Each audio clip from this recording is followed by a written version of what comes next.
If you attended one of the 4 soybean management field day meetings in Nebraska this summer, you may have heard about a new way to look at soybeans during the growing season. You'll hear in a minute how crop sensing technology may in the future be able to help farmers learn more about how soybean plants perform. Josh Miller, a graduate student at UNL, conducted numerous tests at the 4 sites and is now reviewing the data he obtained. After spending 8 years as a crop consultant, Josh is now a student in UNL's Doctor of Plant Health program. That program is one of only 2 of its kind in the country, with the other at the University of Florida. We talked with Josh earlier this week about why crop sensing technology may teach us more about what's happening during the growing season. I had the opportunity to work with the university people at the soybean management field days this year, and I was using a rapid scan. It's a crop sensor that picks up reflectance readings from the crop canopy. It's normally used in corn and wheat at this point, but we had the idea to try to use it in soybeans and see if we could draw any pertinent information out of it. So throughout the course of the year, I was walking these fields. I was pulling readings across 70 plus different treatments across 4 locations, and basically pulling in the information to see how we may be able to use this in the future.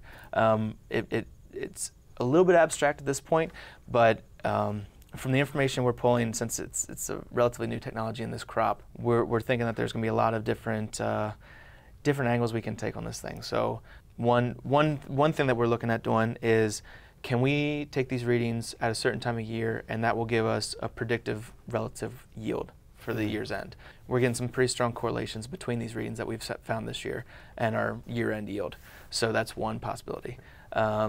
2, we're looking to see, maybe in the future we can use these to help actually make management decisions. In corn, we use it to make in-season nitrogen recommendations.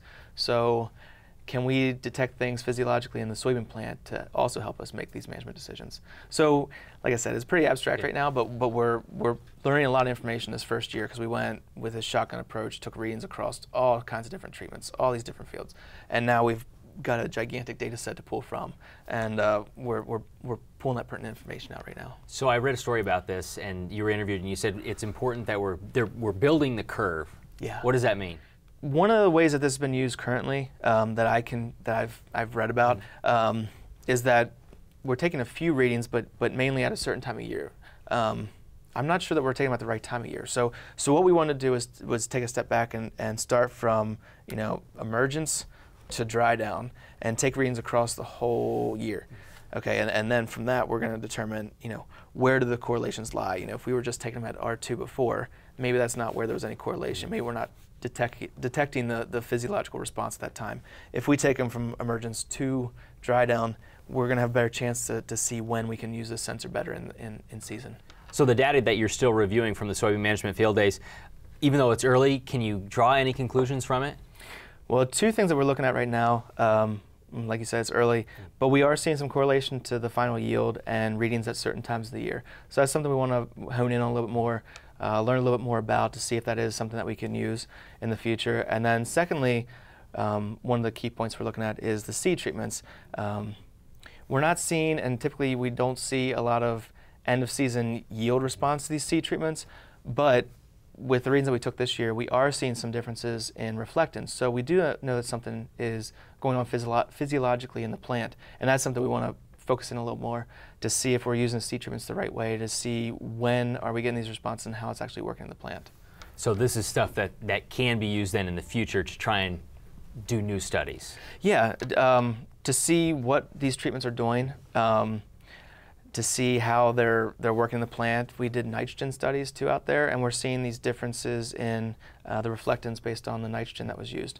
So it's kind of taking it, we may not see these differences in the end yield, but we may have an opportunity to learn more about what it's doing in the plant by using these readings.